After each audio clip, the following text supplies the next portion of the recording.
Haligacha mening kimligimni, bu yerga nega kelganimni so'ramadingiz-a? Birodar, dinimizda 3 kungacha mehmonni kimligini so'ramay izzat ikrom qilish buyurilgan-ku axir. Baraka toping. Alloh toat ibodatlaringizni qabul aylasin.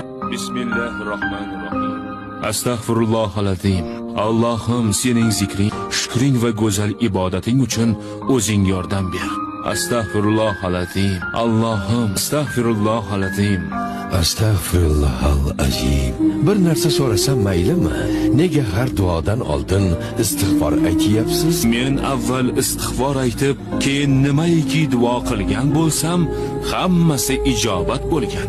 Hamma duolaringiz ijobat bo'lganmi? Lekin birgina duoyim bor. Uzoq vaqtdan beri so'rayman, lekin haligacha ijobat bo'lmadi. Qanaqa duo? Bir marta bo'lsa ham Imom Ahmad ibn Hanbal bilan ko'rishsam deyman. Ey solih inson, Alloh duoingizni ijobat qildi. Men Ahmad ibn Hanbalman.